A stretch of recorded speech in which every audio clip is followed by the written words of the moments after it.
Beleza. Gente, vamos iniciar nossa aula. Afinal de contas, muita gente já chegou aí.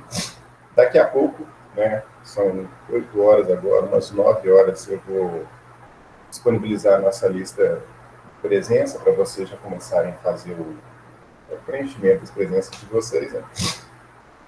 Enquanto isso, vamos então para a nossa segunda aula. Né? Deixa eu até abrir ela aqui. Da disciplina Gestão da Produção Logística. Todo mundo dormiu bem? Passaram bem de noite aí? Espero que sim. Vou compartilhar minha tela com vocês aqui agora. Compartilhar minha tela. E eu já deixo avisado aqui, como sempre, né, quando eu compartilho a tela, né, ao compartilhar a tela. Isso, compartilha. Está apresentando, beleza. Ao compartilhar a tela, quando vocês estão vendo esse slide, acredito que vocês já devem estar vendo o primeiro slide lá, né? Questão da produção logística. Acredito que sim. Builder. Alguns pegam referência, outros não. Quem pegou a referência do Builder é porque já passou dos 40.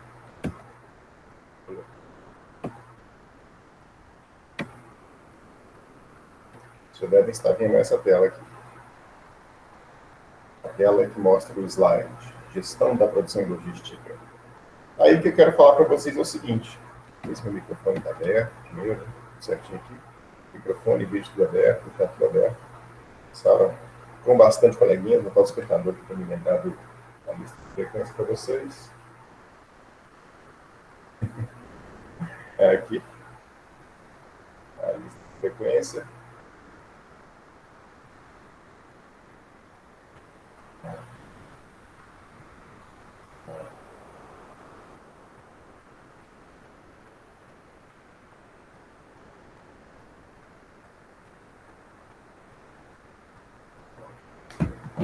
A gente chegou? Beleza. Muita gente já em sala de aula. Quer dizer, quando a tela está no modo de apresentação, eu estou vendo vocês. Eu peço que vocês mandem áudio. Né? Se alguém quiser fazer algum comentário, é só abrir o microfone e falar. E não precisa levantar a mãozinha, porque eu não consigo ver vocês levantando a mãozinha. Simplesmente abram o microfone e fiquem à vontade para poder falar a respeito do que vocês quiserem colocar aí. Bom, no tema 2 hoje, da disciplina de gestão da produção logística, mostrando lá no índice do material, né, aonde nós vamos trabalhar hoje, qual o aspecto que será trabalhado, nós vamos discutir um pouco, e fique à vontade para falar também. Nós vamos discutir praticamente hoje o tema 3, nos 3 tópicos dele. Primeiro tópico, cadeia de suprimentos, o que é essa cadeia? Depois, a gestão da cadeia de suprimentos, né, em aspectos gerais, como que a gente aborda a cadeia de suprimentos, e as sutis diferenças entre cadeia de suprimento e cadeia produtiva. Posteriormente, vamos verificar, então, os elementos das cadeias de suprimento e cadeias produtivas. E aí, quando a gente faz essa verificação desses elementos, vale ressaltar o seguinte: olha só, tanto o produtor, como a agroindústria, como o varejo, como os intermediários, eles participam das duas cadeias. Por isso que existem ali sutis diferenças para que a gente verifique, né, teoricamente, conceitualmente, a necessidade de, ao falar da cadeia de suprimento, considerar o produtor, a agroindústria, numa posição X, e quando a gente fala da cadeia produtiva, a gente considera produtor, agroindústria, varejo, uma posição Y. Mas isso se confunde na vida real, tá? Então, conceitualmente, existe a necessidade de separar para que a gente possa abordar das melhores formas possíveis, mas na vida prática, isso se confunde, né? Elas não estão isoladas. É apenas uma ferramenta didática que é usada para poder separar as duas cadeias. Mas, no geral, elas trabalham em conjunto e, em determinado momento, o mesmo ator da cadeia produtiva, ele está atuando como na cadeia de suprimento e na cadeia produtiva, E assim, depois disso, algumas colocações gerais serão colocadas a respeito da cadeia produtiva do agronegócio, das principais cadeias produtivas do agronegócio, e dentre elas, nós temos a cadeia da carne, a cadeia do leite, a cadeia do grão e a cadeia sucroalcooleira. E todas elas têm um aspecto em comum que a gente vai abordar mais para o fim da aula. É o fato delas serem commodities, né? São todas commodities. É claro que em cada uma delas você pode achar nichos de mercado, mas a cadeia como um todo, ela é commodity. Então, de maneira geral, o produtor, ele não consegue interferir no preço do produto final. Por isso, uma gestão bem feita dessas cadeias é extremamente importante. Tá bom? Então, dito isso, a gente começa a nossa conversa. Vou ver como é que está o pessoal aqui. Falo de novo. Quem quiser fazer algum tipo de colocação, só falar, abrir o microfone para falar mesmo. E é isso. Tá bom? Continuando. Bom, então, na gestão da cadeia de suprimentos, vamos lá. Primeiro, o que é cadeia de suprimentos, né? Então, para entender a cadeia de suprimentos, a gente tem que compreender a definição de cada uma dessas palavras, a cadeia e suprimento, né? Ó, vamos lá. Cadeia. Cadeia, né? Sucessão de anéis ou de elos de metais ligados uns aos outros, formando lá uma corrente. No sentido figurativo, sequência de pessoas, de objetos, de palavras, ou ainda um local de prisão de contraventores da lei. Interessante a gente parar para pensar, né? Ela pode ser essa sucessão, ela pode ser essa sequência, ela pode até ser esse local que aprisiona. E suprimentos? Ação ou efeito de suprir, acrescentamento, adição, suplemento. Coisa que remedeia ou serve para a satisfação de necessidades. Então, a gente pode ter, por exemplo, fazer uma junção disso aqui, uma sucessão de anéis que servem para a satisfação de necessidades, ou outras leituras, né, que podem ser feitas. Então, o termo cadeia, nesse caso, corresponde aos elos ou sequência de empresas que operam em atividades sequenciais em que cada uma depende de algo fornecido pela outra, ou fornecido pelo elo anterior e fornecido pelo elo subsequente. Então, quer dizer, essa cadeia, a gente vai observar, vai analisar ela como sendo uma sequência de atividades. Existe necessariamente uma ordem na formação de uma cadeia de suprimentos. Por mais que ela não precise estar em linha, alinhada, não é isso que a gente está falando, mas os insumos que saem de um ambiente, eles alimentam outra linha de produção e assim sucessivamente. Essa posterior linha de produção alimenta uma terceira, uma quarta, uma quinta, né? 3 pontinhos e infinitas linhas até ficar ao agrado do consumidor final. O consumidor final ele pode ser menos exigente ou mais exigente. O que vai acontecer é que, em todas as etapas, você vai ter a formação de produto através de insumos. Pronto. Então, agora, analisando mais a fundo o termo suprimento, este pode ser definido como a ação de suprir, ou seja, de fornecer. Então, podemos definir a cadeia de suprimentos, que a cadeia de suprimentos é formada por organizações que trabalham em conjunto com a finalidade de suprir o consumidor final com os produtos e serviços desejados, né? E esses desejados, eles abrem o leque para as possibilidades infinitas. Mesmo em cadeias de commodity, onde você tem, teoricamente, uma linha muito simples no início de uma cadeia. Um exemplo claro para a gente pensar nessa linha muito simples no início de uma cadeia pode estar relacionado lá, por exemplo, com as principais commodities vegetais, né? Milho e soja. Soja, vamos pegar só a soja, para a gente pensar nela rapidamente. Milho e soja, você, no primeiro momento, a cadeia da commodity, ela produz a soja, né? E até chegar em soja, alguns suprimentos são necessários, mas a soja, ela entra atendendo um outro mercado, e esse mercado ele já se abre.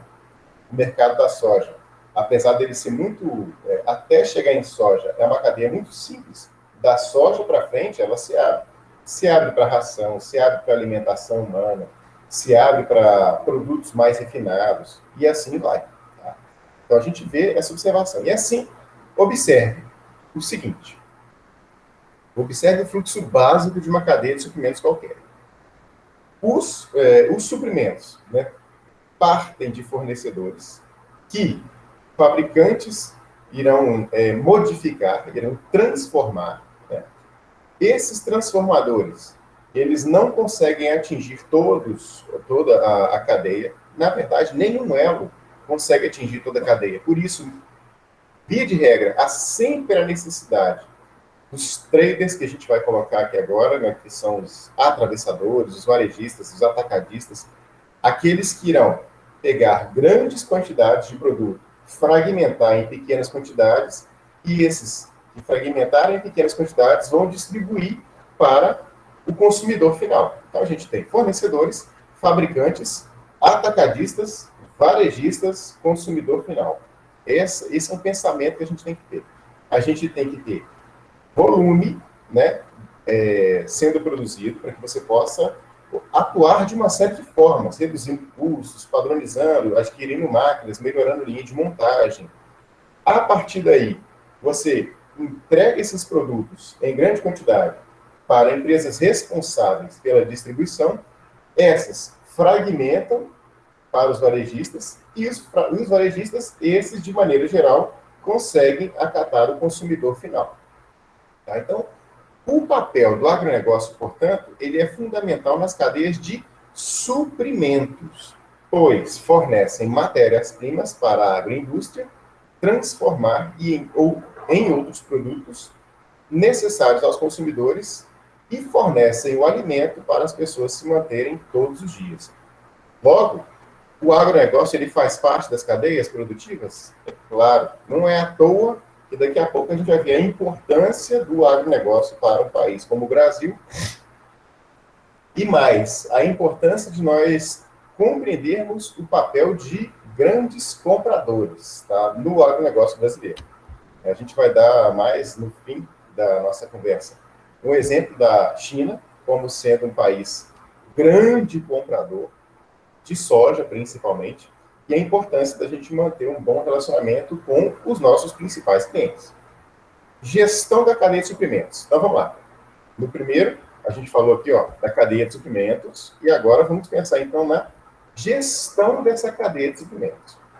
Uma vez que compreendemos a ideia de cadeia de suprimentos, é possível discutir a gestão dela, conhecida pelo seu termo de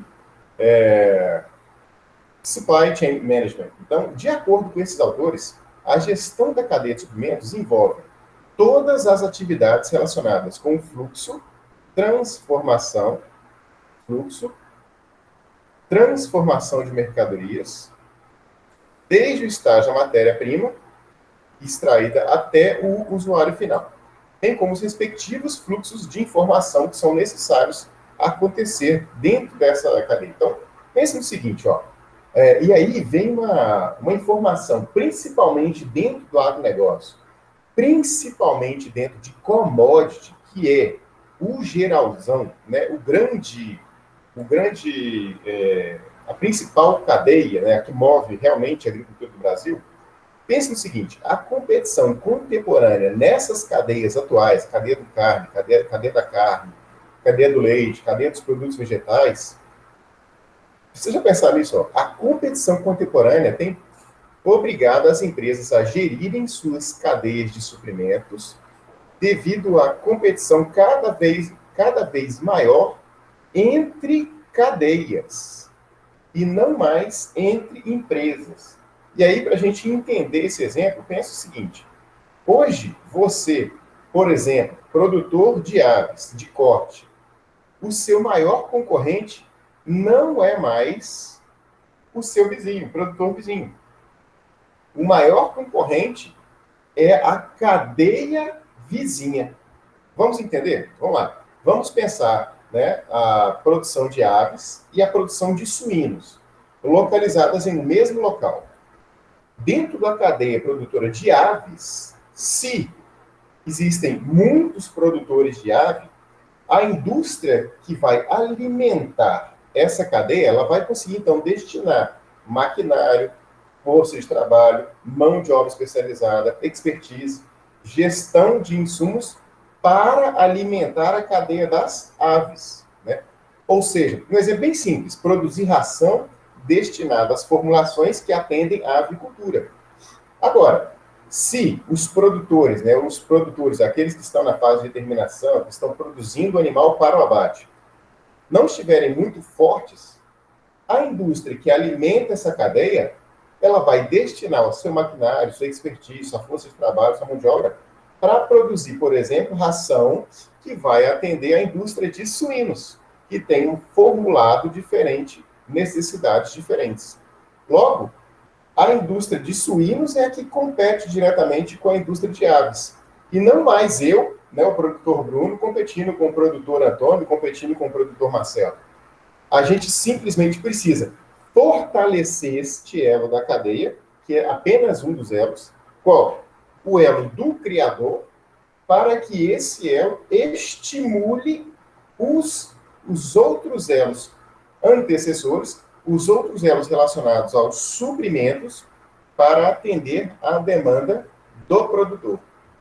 Logicamente, os produtores fortalecidos, esses vão conseguir produzir escala, material, que vão estimular na sequência da cadeia a indústria, por exemplo, relacionada ao abate desses animais. E assim, uma indústria de abate com garantia de matéria-prima, né, com garantia de que vai ter, no exemplo do frango, vai ter o frango para poder fazer os cortes, fazer toda a produção destinada àquela linha, né, vai estar fortalecida para atender os próximos erros. Então, hoje, vale a pena a gente pensar nisso. Na indústria de commodities, quanto mais gente próximo, melhor, né? Fazendo aquela comparação porquinha, é igual todas as grandes cidades que tem aquela avenida das oficinas mecânicas, não é? Isso é bom, porque você concentra material, mão de obra, as lojas, todas para poder atender aquele segmento que está passando ali. Você não concorre mais com a mecânica ao lado, você concorre com uma estrutura que vai fazer com que o proprietário do veículo busque essa cidade ou a cidade vizinha para resolver um problema maior, né? Então, fazendo essa comparação, a gente, hoje em dia, principalmente, né, então resumindo, principalmente nas commodities, que é o caso básico da agricultura, 99,9% das vezes, não devemos nos preocupar com o nosso vizinho. Devemos nos preocupar com a cadeia vizinha, aquela cadeia que está chegando. Na indústria das aves, é muito importante a gente verificar isso, né? As aves, por exemplo, elas quando vieram para o Brasil, elas foram para a região sul do país. Por quê? Em função, basicamente, de ração, milho e soja. Então, o sul ficou muito bom em criar aves. Só que a indústria de suprimentos, milho e soja, migrou para o centro-oeste. Isso automaticamente está fazendo com que as aves também vão para o centro-oeste, né? Só que lá no centro-oeste tem suínos. E aí? A gente tem que pensar nessa cadeia inteira como sendo uma forma de trabalhar. Bom, visto o exemplo, vamos então dar sequência em outras falas importantes. Ó, as cadeias de suprimento versus as cadeias produtivas. Não seria a mesma coisa? Vamos discutir algumas sutilezas a respeito das duas. Bom, as cadeias produtivas envolvem um conjunto de empresas e atividades que trabalham para entregar determinado conjunto de produtos. Tá bom? Por exemplo, a cadeia do leite, ela é composta de um conjunto de organizações, atividades que visam entregar um grupo de produtos, que envolve leite, iogurte, queijo, manteiga. E aí vem a questão, mas isso não é a cadeia de suprimentos? A resposta é que, de certo modo, sim. De certo modo, cadeia de suprimentos e cadeia produtiva é muito parecida. Porém, a diferença é conceitual. E assim, nas cadeias de suprimentos, o foco está no relacionamento entre as empresas e o produto único em si, e não no conjunto de produtos finais. Então, quando a gente fala, por exemplo, na cadeia de suprimentos, e pensando na indústria do leite, o foco está em produzir o leite. Pronto. Na cadeia produtiva, o foco está no leite, que pode ser vendido puro, claro, e em todos os outros possíveis, né, produtos oriundos da matéria-prima leite também. Então, cadeia de suprimento e cadeia produtiva são a mesma coisa? Sim, mas conceitualmente, quando falamos da cadeia produtiva, a gente tenta, vamos colocar assim, a gente tenta esgotar as possibilidades. Tudo aquilo que os suprimentos podem atender além do leite, além do produto final, no conjunto a ser entregue final. Na soja, a mesma coisa. Cadeia de suprimento da soja, você produz a soja. E na cadeia produtiva, você produz soja, aí você vai tofu, biodiesel, óleo de soja, proteína para ração, rações de PET, e assim vai, tá certo? Então, suprimentos, cadeia de suprimentos, grupos de empresas que atuam em conjunto para entregar determinado tipo de produto, e cadeia produtiva, grupos de empresa que produzem determinado grupo de produtos e possuem relação direta. A cadeia produtiva, ela se expande, ela é um pouco maior, ela tem um alcance maior. Então, é por isso que você irá observar que quando tratamos de cadeia de suprimento, o foco está nas organizações. Fornecedor, fabricante, distribuidor, varejista. Já quando se trata da cadeia produtiva, o foco está no processo, nas atividades necessárias para entregar os diversos tipos de produtos relacionados à empresa.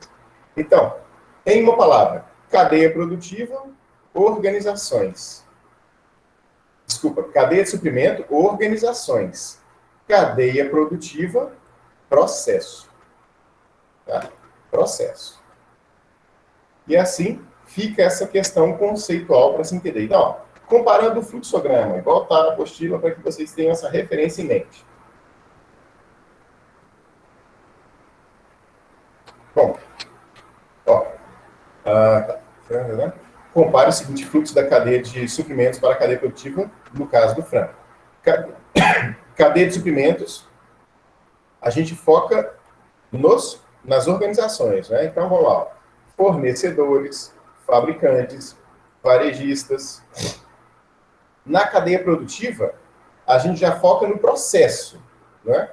Então, no processo, a gente tem desde o melhoramento genético, que está trabalhando lá com os arrozeiros, esses produzindo as matrizes, né, produzindo os ovos que serão incubados, os ovos produzindo o pintinho de um dia, que vão para o aviário da terminação, esses pintinhos vão engordar durante 42, 45 dias, e posteriormente eles serão abatidos, né? Eles vão para o frigorífico. Lá no frigorífico, eles vão sofrer os processos de transformação, no sentido de serem embalados em unidade inteira, unidades específicas, partes específicas, e aí serão entregues ao varejo. Se a gente quisesse até ampliar essa cadeia, poderia, né? A gente vai para o atacado, varejo, consumidor final. Mas observa como aqui, na parte da cadeia produtiva, está focado no processo. Né? A indústria de arrozeiros, ela é muito específica, ela é muito restrita, nem são tantas unidades assim. Uma vez que é daqui que vão sair os produtos melhorados, né? Esses produtos melhorados, então, vão dar origem às matrizes e assim sucessivamente, né? Isso é processo. Embaixo, aqui, nessa região, a gente está analisando o processo. Enquanto que na parte superior, a gente está avaliando as organizações. Quem são todos os fornecedores? Quem são os fabricantes? Quem são os varejistas? Organizações. Dito isso, então, vamos lá. Elementos das cadeias de suprimento e cadeias produtivas. As cadeias de suprimento e produtivas, então, são compostas por agentes que se relacionam, sempre vale deixar isso bem claro para a gente, buscando entregar determinado bem ou grupo de bens, E assim, essas cadeias são divididas em grupos bem definidos de atores que desempenham um importante papel, conforme a gente vai ver daqui para frente, né? Bom, primeiro ator. O primeiro ator que desempenha o papel, no nosso caso, né, a gente vai focar no produtor rural. O produtor rural tem importante papel em várias cadeias produtivas. Agora, observe, é um ator padrão. Então, o produtor rural a gente vai considerar como organização quando a gente pensa na cadeia de suprimentos. Mas ele também participa do processo. O produtor rural que cuida especificamente da parte de terminação. Recebe o pintinho de um dia, engorda aos 42, 45 dias e entrega ao frigorífico.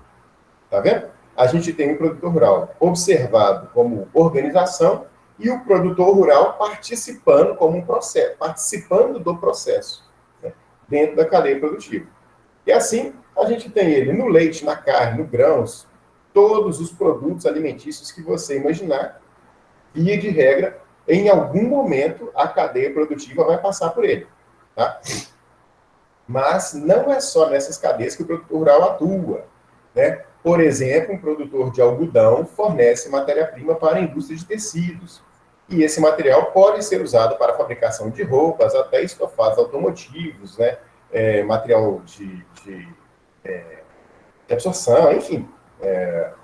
Não é só na indústria de alimentos. O produtor ele participa de outros insumos, não apenas destinados aos alimentos. Todo mundo sabe, na região de vocês mais ainda, né? A cadeia do algodão é uma cadeia bastante desenvolvida aí, além do produtor rural. Existe a agroindústria, né, e no que tange as cadeias produtivas, o papel da agroindústria é de processar produtos a partir da matéria-prima fornecida pelo produtor, e aí a gente tem os laticínios, as usinas de álcool, etc. E quando nos referimos ao papel das agroindústrias nas cadeias de suprimentos, elas são consideradas os fabricantes, pois transformam a matéria-prima fornecida em um produto que tenha valor ao cliente final e que será comercializado pelo varejista. Ponto. A agroindústria, dentro da cadeia de suprimentos, a agroindústria ela será considerada fabricante. E aí o exemplo clássico, né, que a gente sempre vai observar com muita facilidade de percepção, são as usinas de etanol. Por quê? Porque, basicamente, elas, apesar da complexidade do processo, elas entregam, basicamente, 1, 2 ou 3 produtos finais. O etanol.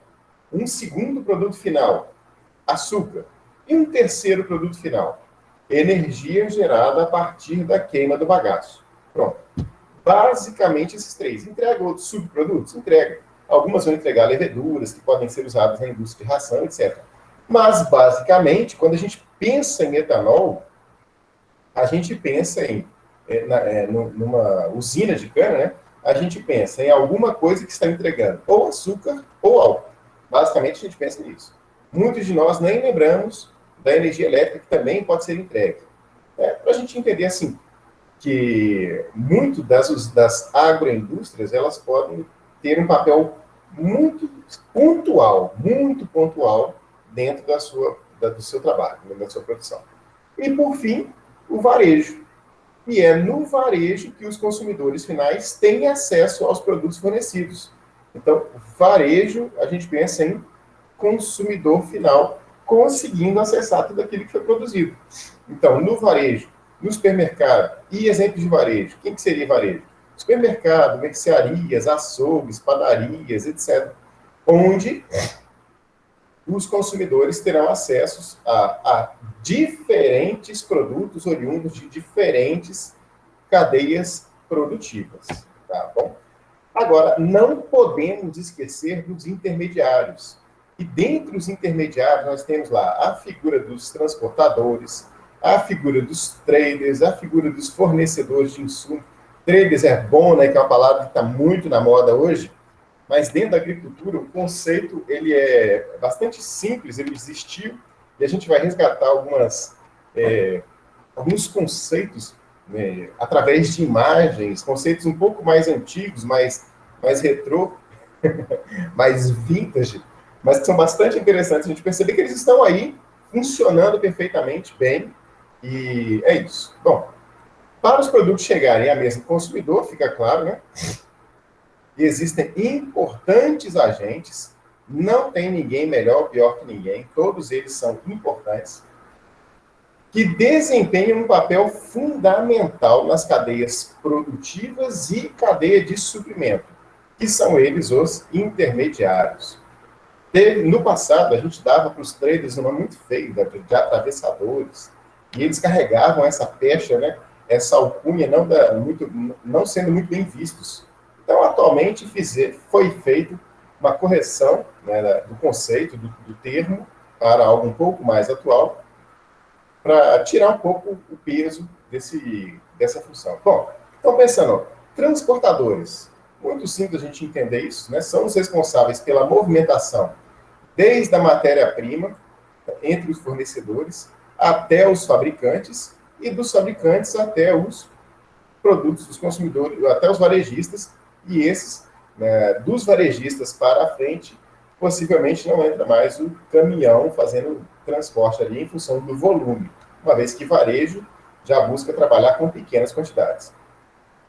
Geralmente, no Brasil, o formato dos transportadores são dois.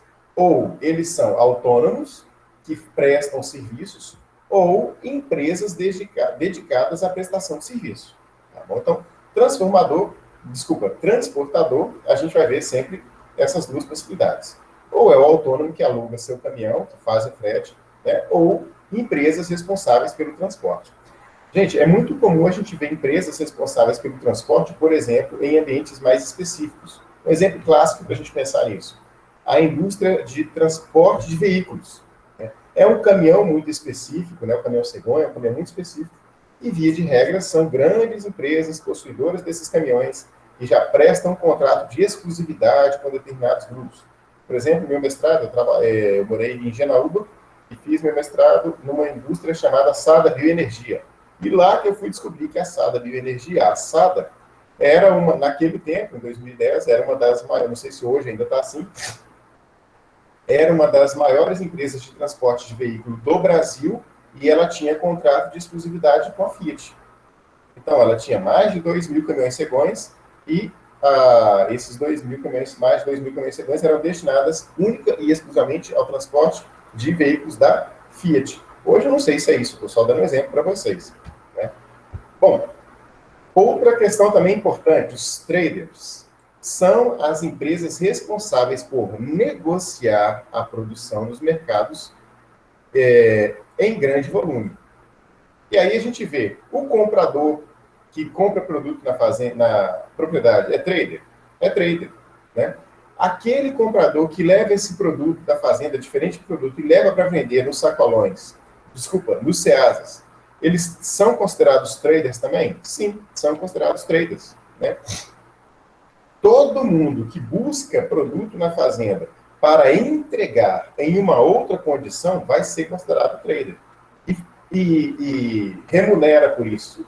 É considerado trader. E também, atualmente, a gente vê essa visão do trader nos mercados virtuais, mercados futuros, etc. São traders também, são os negociantes. São os responsáveis por negociar os produtos em entrega direta, através da troca da troca física, né? Produto por recurso, ou gerenciando contratos que deverão ser atendidos direta ou indiretamente. Diretamente, você faz uma venda futura e deve você mesmo fazer a entrega dessa venda futura, ou indiretamente, você você faz uma venda futura e você fica trocando, né, promessas de venda futura, onde outros parceiros serão responsáveis pela entrega do produto final. Em algum momento, o produto agrícola, ele deve ser entregue. A questão é, você irá entregar, fazer a troca direta, ou você vai trocar contrato por contrato? Essa é uma visão que deve ser levada em consideração. E tudo isso sempre visando lucro. Então, se eu consigo, se eu tenho hoje a oportunidade de comprar por X e vender diretamente por 2X, tudo bem.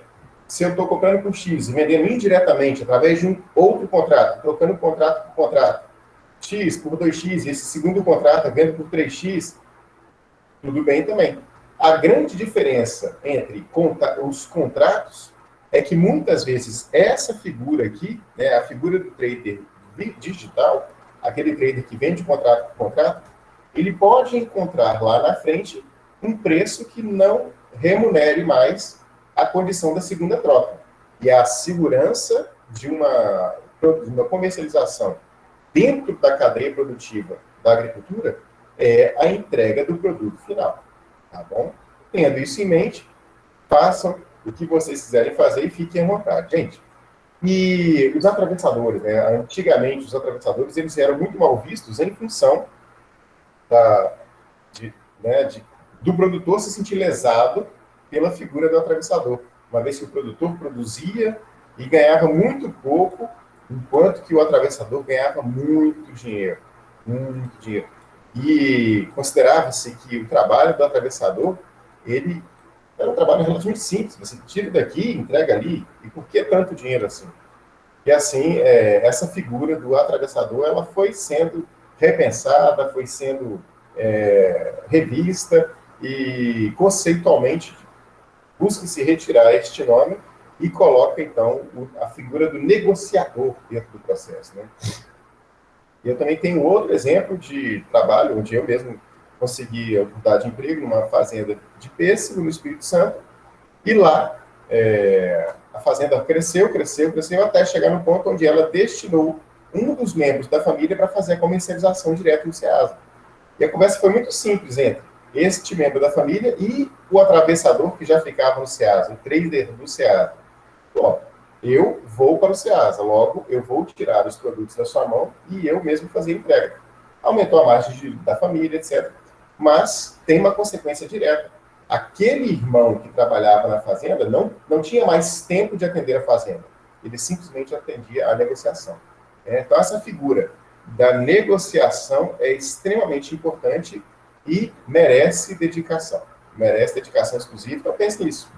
Se você quer produzir e negociar, vale ressaltar que o simples fato, entre aspas, o simples fato de produzir dentro da nossa cadeia já demanda um tempo muito grande. O produtor dentro da cadeia do agronegócio, ele já tem uma demanda muito grande de serviço e por isso que muitas vezes ele opta por deixar que outra pessoa faça a negociação, a entrega do produto final. Ele vai com os riscos da vida dele até determinado ponto. Chega em determinado ponto e fala, não dá mais, preciso entregar para alguém, e isso é bastante comum acontecer. E é claro, também não podemos esquecer dos fornecedores de insumos, pois sem insumo nenhuma cadeia existe. Então, a produção agropecuária necessita de componentes que garantam a sua atividade. Por exemplo, fertilizantes, defensivos, máquinas, implementos, ração, alimento para alimentação, enfim, tudo aquilo que a gente observa como sendo suprimento, insumo para a cadeia produtiva no agronegócio. E tem também, eventualmente, outros intermediários que podem aparecer em cadeias específicas.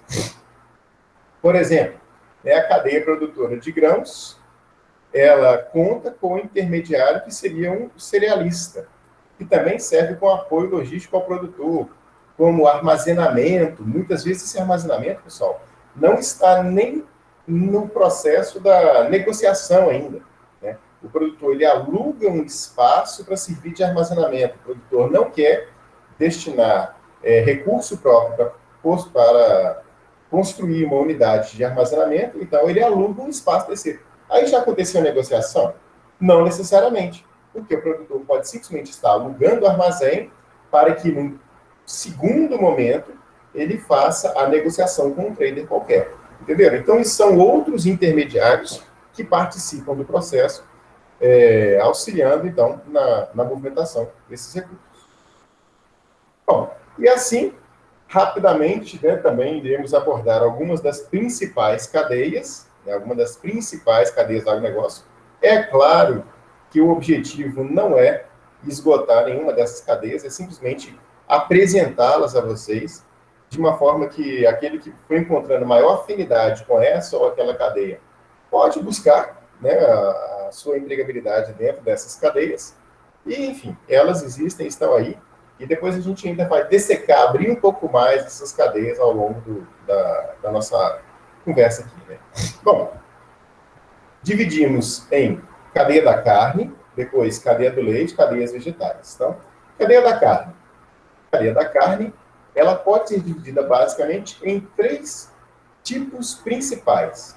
A avicultura, bovinocultura e suinocultura. Dizemos principais porque existem outras tantas. Né? Existe, por exemplo, a ranicultura, existe a cadeia dos bubalinos, existe a dos ovinos, existe a cadeia da piscicultura. Então, são várias, mas no Brasil, quem movimenta realmente é a avicultura, bovinocultura e suinocultura. Uma curiosidade, no Brasil, né, o brasileiro gosta de comer carne de boi, é fato.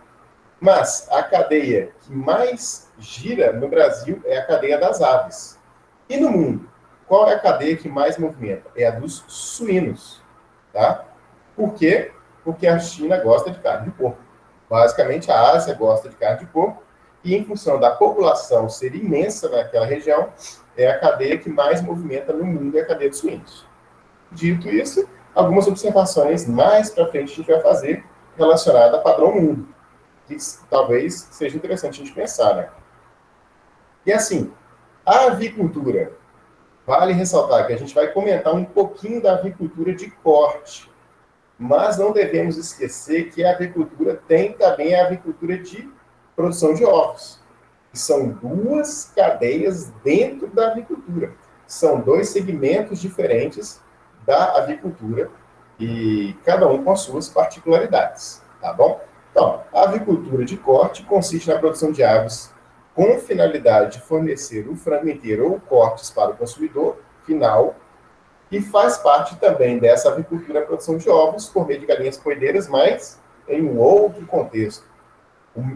Só para a gente, né, entender muito bem isso.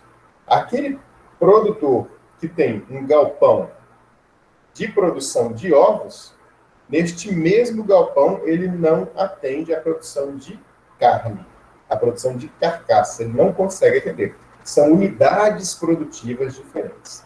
Então, olha só, a importância da avicultura. Segundo o Mendes, né, a avicultura representa 1,5% do PIB brasileiro. Gente, gerando 5 milhões de empregos diretos e indiretos, né?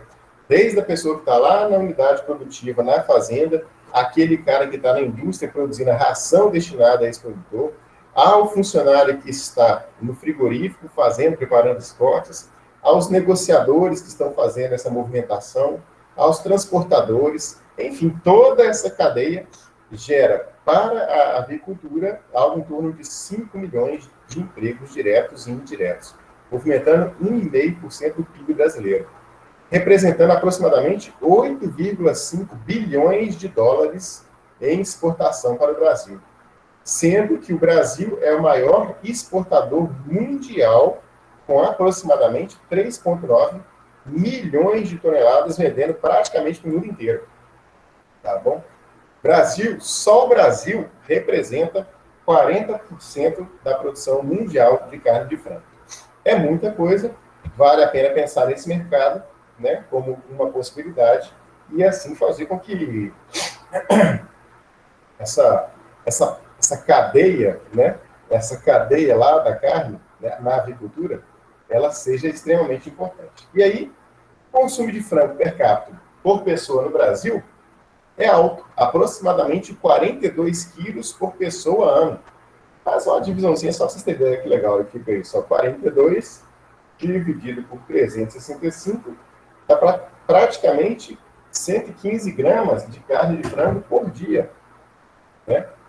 Por pessoa, quem está comendo frango, quem come frango, dentro dessa cadeia, aproximadamente você tem 115 gramas de frango por pessoa, né, que come frango, né, por dia.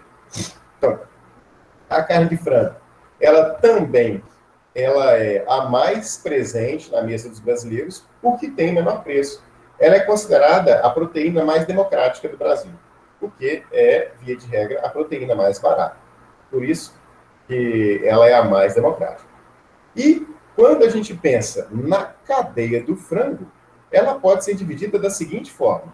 Quando a gente pensa na cadeia, nos insumos relacionados à produção de aves, então, o fornecimento do insumo pintinho, né, o fornecimento das rações, o fornecimento dos medicamentos. São todos insumos relacionados à cadeia. Esses insumos, eles visam atender o produtor rural. Onde?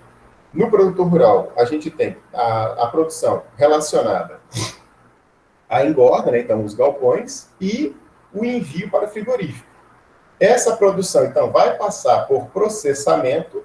O processamento vai envolver o abate, os cortes, etc.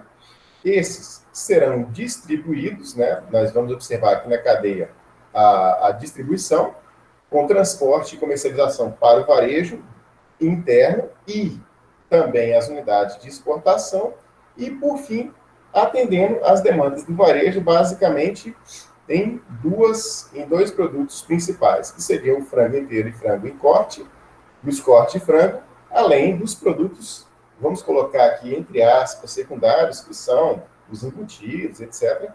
Mas a gente, né, só para simplificar a cadeia, a estrutura que foi pensada no livro foi uma estrutura mais simples, que vai atender lá, então, a entrega de frango inteiro e a entrega de frango de corte, mas não esqueçam da indústria dos produtos secundários ali, tá bom?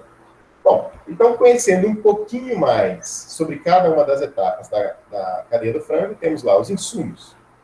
Conceitualmente, como que a gente deve pensar nele? São itens necessários para a criação, como, por exemplo, equipamentos, utensílios para a agricultura, né? Os pintainhos, os pintinhos, as rações, os premix, as vacinas, os medicamentos. E nessa cadeia produtiva, os insumos geralmente são fornecidos pelo integrador, que é a indústria de processamento, né? Basicamente a indústria de processamento, que atende à demanda do produtor, né? No caso, é o frigorífico, a empresa, e esses assumem o compromisso da compra das aves para o abate e comercialização. Tá? Então, dentro desses insumos, observem que a gente não colocou aqui construção de galpão, nada disso. Porque a fala, né, a proposta de falar aqui, né, a proposta da fala dos insumos aqui, são aqueles equipamentos mais básicos destinados à produção do indivíduo em si. A construção das benfeitorias, dos galpões, etc., essa é de responsabilidade do produtor. Com os insumos, então, a gente vai colocar ele diretamente aqui, basicamente relacionado com os custos variáveis, que são todas aqueles insumos, né?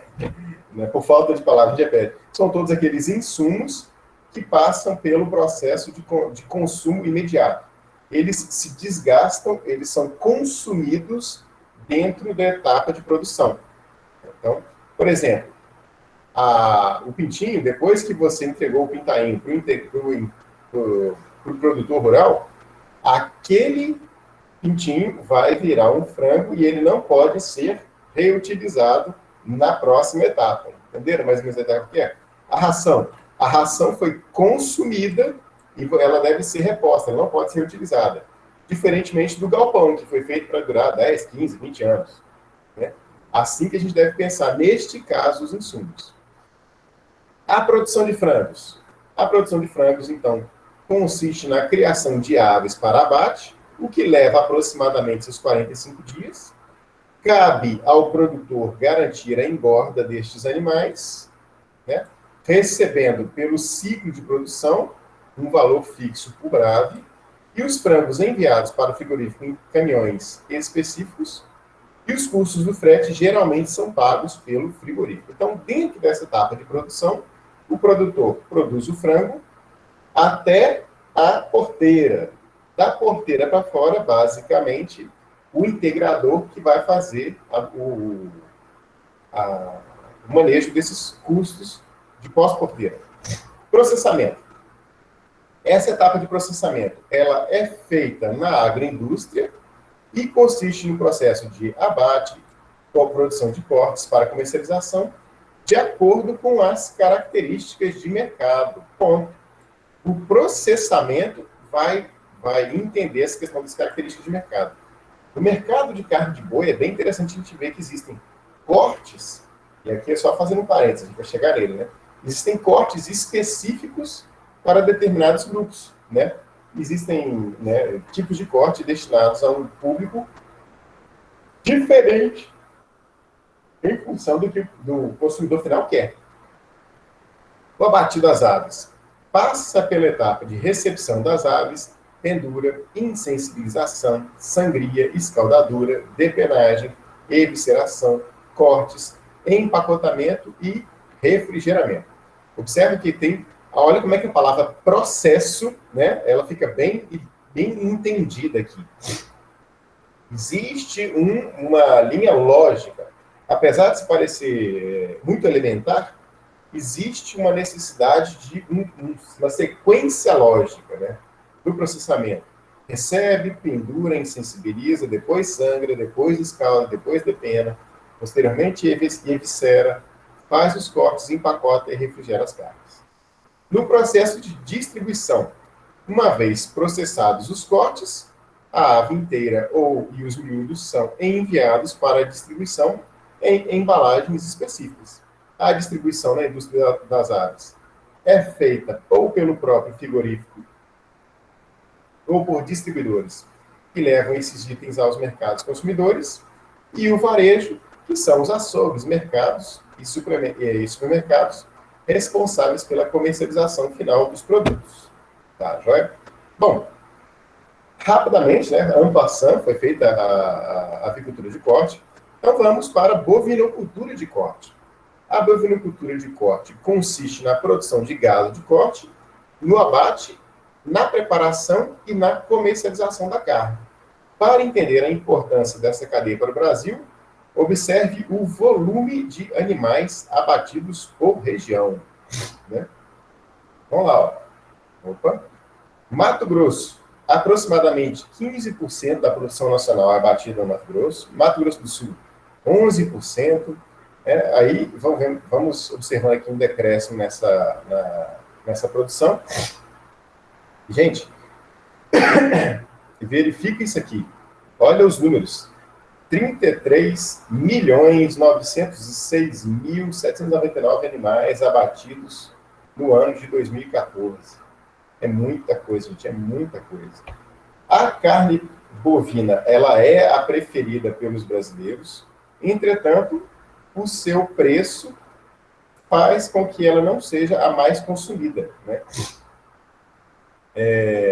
Ser mais consumido que o frango ou os suínos. Seu consumo, então, ocupa o segundo lugar no mercado de carnes no Brasil, perdendo para a carne de frango.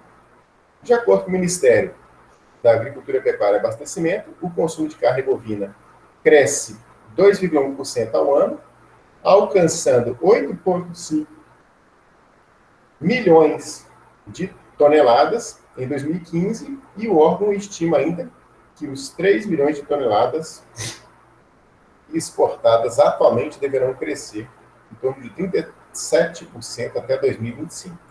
Então, quer dizer, alguma coisa está acontecendo aí. Vamos lá, o que pode estar acontecendo?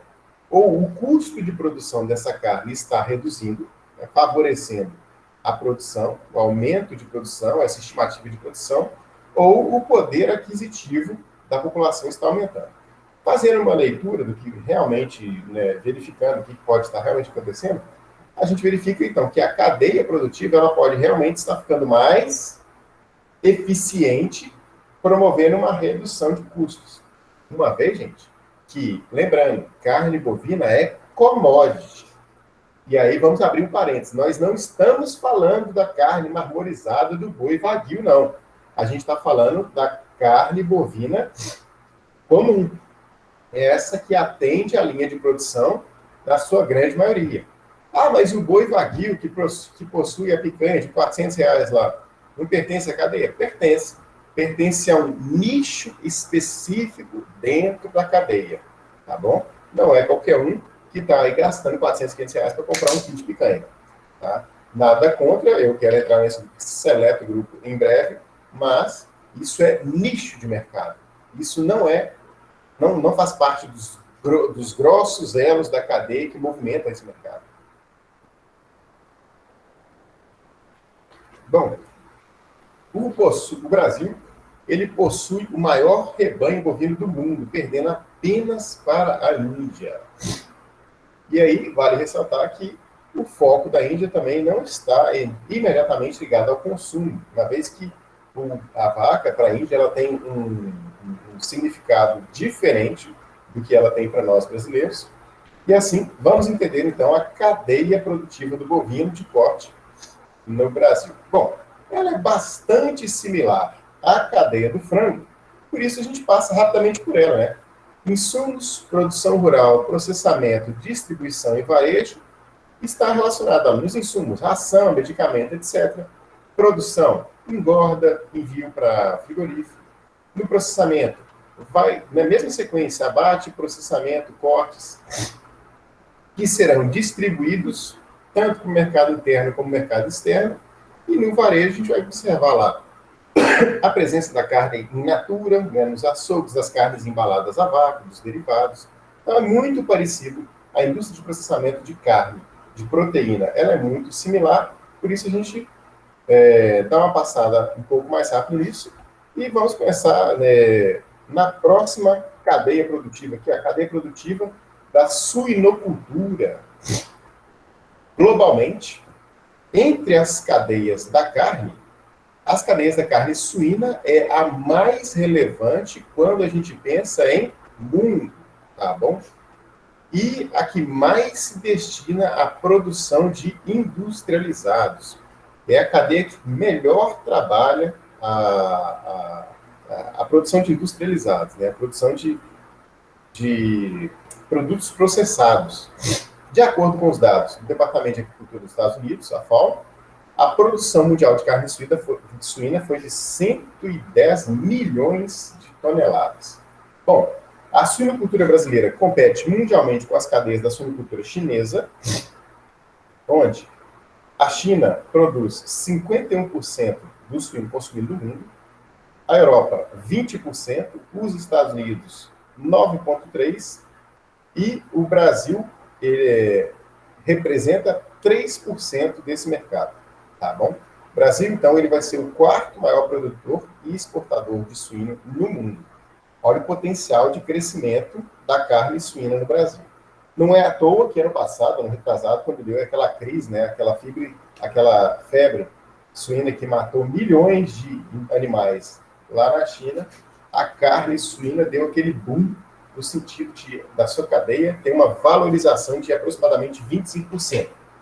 Cuidado que não é uma valorização real, foi uma valorização causada por um evento muito específico.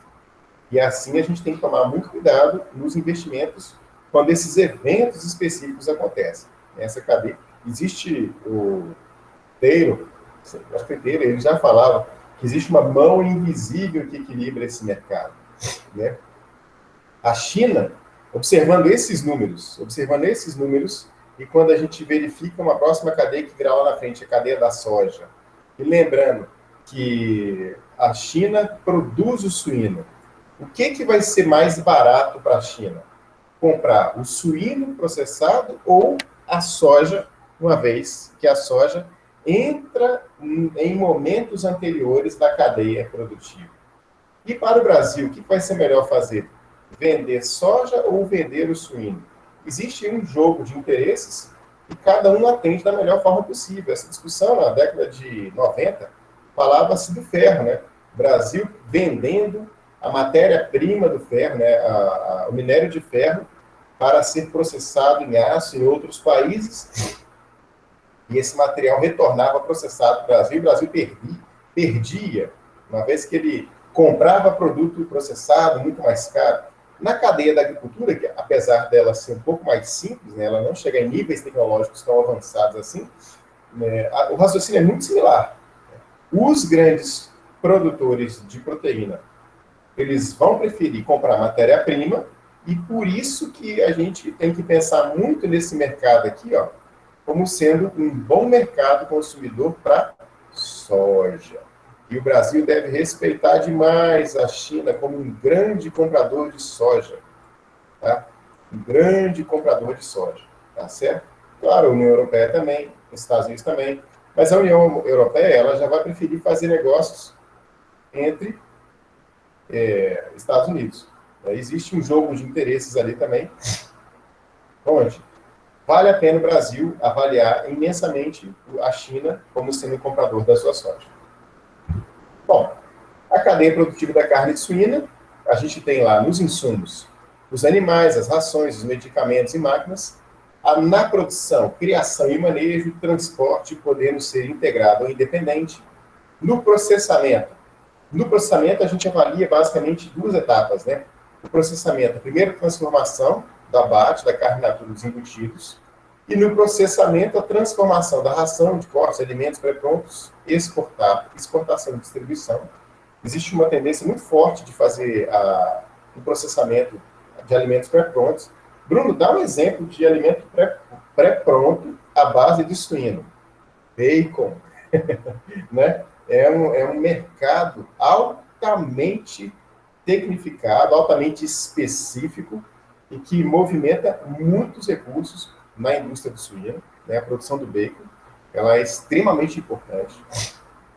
A gente pode considerar como sendo um dos mercados. Por isso que a indústria do suíno ela é um pouco à parte, né, desse processo, porque ela consegue preservar essa proteína e atingir um grande grupo, um grupo muito maior de pessoas. E, no fim das contas, o varejo, a gente tem de novo lá, né, os açougues, os mercados, as feiras, os restaurantes fazendo essa compra dos produtos, muitas vezes diretamente já da indústria de processamento, uma vez que você vai ter embutidos em grande quantidade. E assim, a gente vê, por exemplo, aqui, né, confira a seguir o que acontece em cada uma das etapas. Indústria de insumos, a gente não precisa nem trabalhar tanto nela, só lembrando que o sistema de produção, ele pode interferir na indústria de insumos, desde um sistema intensivo até um sistema extensivo. A criação de suínos, ela é muito aberta para isso. A produção rural, os suínos são produzidos em granjas em sistemas de confinamento, né? No processamento, o processamento de animais é realizado em frigoríficos e agroindústrias, onde é feito o abate, obtida a carcaça principal, as sobras vão para a fábrica de embutidos, o restante dessas sobras de carcaça são direcionadas a uma indústria de transformação, pode fazer cortes, congelados, semi-prontos, etc. E pode também ser utilizada na exportação de carcaça. Então, a indústria de suínos, ela tem as suas particularidades, e apesar de ser dividida em sistema intensivo, semi-intensivo e extensivo, no Brasil, né, ela é grandemente movimentada no sistema intensivo. Só para vocês terem ideia, pessoal, as matrizes, muitas vezes, elas ficam confinadas por uma vida inteira no espaço de 1,2 metros quadrados, produzindo, são fábricas de leitões mesmo, é uma característica. E dentro da cadeia produtiva, a gente ainda tem saímos então da cadeia da carne, vamos agora para uma outra cadeia à parte, a cadeia do leite.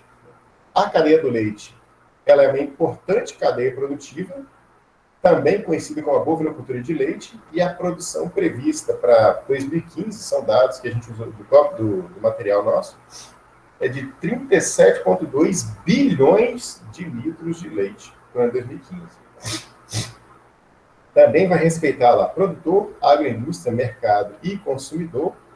Nas etapas de insumo, a gente verifica lá ração, medicamento, material genético, é muito, muito trabalhada a questão de material genético. Na produção, nós temos a produção dividida na criação, na ordenha, na separação do leite. No processamento, a coleta do leite, e aí passa pelo processo de pasteurização, pela classificação em função da indústria, e produção de derivados. No varejo, né, temos a comercialização em supermercados, mercearias, padarias, e os mais variados produtos, né? Lembrando que existem cadeias específicas também, entre as cadeias de nicho de mercado, Nós temos, por exemplo, as identidades geográficas. Quem nunca ouviu falar nos queijos canastra? Queijo canastra é um queijo produzido em uma região específica, né, a Serra da Canastra, em Minas Gerais, porque aqueles animais se alimentam de um capim endêmico que tem naquela região, e isso dá uma característica ao queijo, e, enfim, você tem um nicho de mercado ali. Nicho de mercado. Sabendo disso, vale a pena focar nessa questão dos nichos. Gente, eu vou disponibilizar agora para vocês também a lista de presença. Então, deixa eu pegar ela aqui para poder passar para vocês. Segue também o link da lista de presença. Ctrl+C. Aqui. Então, vou colocar aqui Ctrl+V. O link da lista de presença vai ficar disponível para vocês aqui. A Rita vai verificar o andamento desse material, né? Então, já deixo claro aqui, assinem isso, né? Vocês devem ter até as 10h30, eu acredito, para poder assinar essa lista de presença. Então, aproveitem e assinem a lista de presença. Está disponível no chat da nossa aula. Se alguém verificou isso aí, por favor, manda mensagem no chat, recebi, tá ok, para a gente verificar como é que está o andamento disso aqui. Deixa eu até clicar nela aqui. Cliquei, vocês estão vendo? Então, está sendo direcionado, tá? Coloque lá o nome, etc., tudo aqui vocês, e configurem a presença de vocês. Pronto, a Natália já respondeu. Obrigado, Natália. Ana também, beleza? Obrigado, gente. Eu vou voltar, então, para a apresentação, para vocês falarem isso. Jaline também, beleza. Bom demais, pessoal. Estou vendo, então, que vocês já estão verificando, estão fazendo a chamada já. Não esqueçam de fazer a chamada, é muito importante para vocês, tá bom? Então, visto isso, vamos voltar, então, para a nossa apresentaçãozinha aqui. Continuando, então, nas etapas produtoras. Na cadeia do leite, insumos. O que são os insumos? Os insumos considerados, né, da cadeia do leite são os produtos veterinários, ração, equipamentos de ordenha, refrigeração, outros equipamentos. Na produção, os animais são cuidados de modo a permitir a maior produção de leite possível. A cadeia produtiva de leite do Brasil é imensa, mas, gente, o Brasil tem um potencial produtivo extremamente maior do que o atual, uma vez que o leite produzido no Brasil ele ainda é um leite produzido a pasto e ainda é produzido com vários deslizes, vamos colocar assim, né, dentro da cadeia produtiva. Ele é muito direcionado a uma produção muito artesanal, muito rudimentar, eu acho que seria a palavra. E é interessante, né, hoje eu moro na região de Teixeira de Freitas, na Bahia, e a gente convive com pecuarista aqui também, né? E aí, como é que é interessante esse mercado do leite? Né? A gente tem dois grandes laticínios aqui, a gente tem um da Vaca, a gente tem um Betânia, dentro, né, da nossa micro-região.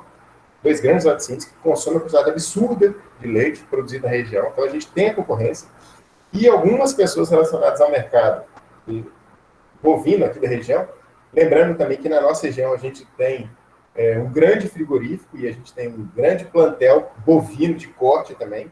E o pessoal brinca assim, pô, quando você vê no pasto um boi que não, uma vaca que não é branca, você pode ter certeza que é um produtor que passa um pouco mais de dificuldade.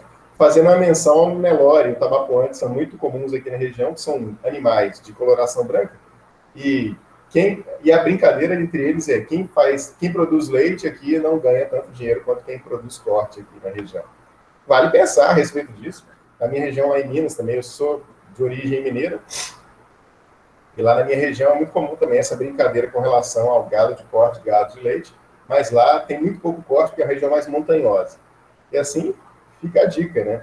Compensação, a gente vê o Brasil é um dos poucos países que tem um carretel automático de produção de leite, onde a vaca entra espontaneamente, ela é ordenhada e ela sai espontaneamente do carretel, e aí a gente vê, então, essa dicotomia dentro da cadeia produtora de leite. Fato é, o Brasil pode se tornar um produtor muito mais eficiente na cadeia do leite, aumentando a sua tecnificação.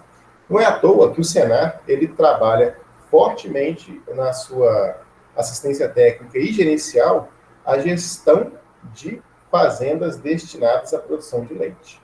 Tá? Não é à toa que existem grandes programas, balde cheio, etc., aí pelo Brasil afora, destinados à produção de leite, que tem as suas críticas, etc., mas fato é, onde esses programas chegam, produtores conseguem melhorar na sua cadeia produtiva. E vamos lá a uma cadeia bastante importante também, que é a cadeia de grãos.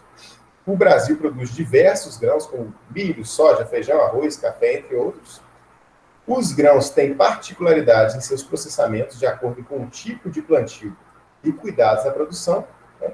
E os 5 principais tipos de grão produzidos no Brasil são arroz, milho, soja, trigo e feijão, não necessariamente nessa ordem.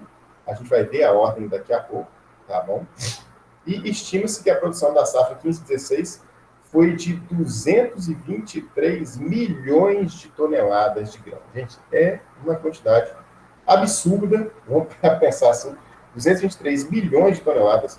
Vamos pensar que se o Brasil tem 200 milhões de habitantes, é como se tivesse sido produzido mais de uma tonelada por habitante do Brasil.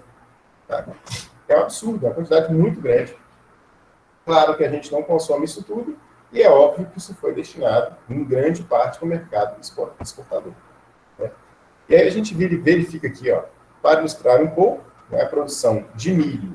Produção de milho Brasil, Mato Grosso sendo um grande produtor, Paraná, né, em segundo lugar, Mato Grosso do Sul, Goiás, pensando na produção de milho.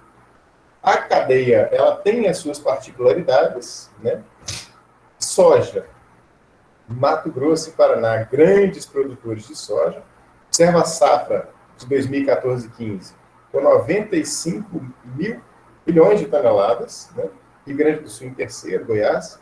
Isso aqui é interessante a gente verificar. Então, destrava o computador. Aqui, ó, canetinha. Vamos pensar, olha só que interessante. O sul do país já foi, né, o principal produtor, tanto em soja como em milho. Tanto em soja como em milho. Agora, olha o que está acontecendo. Paraná também a gente considera como grande produtor. Mas olha só o centro-oeste, lembrando que Minas Gerais termina lá no centro. Tá? Triângulo Mineiro, Forte, o grande produtor dessa região, termina lá no centro. Agora, observe que como o centro-oeste vem ganhando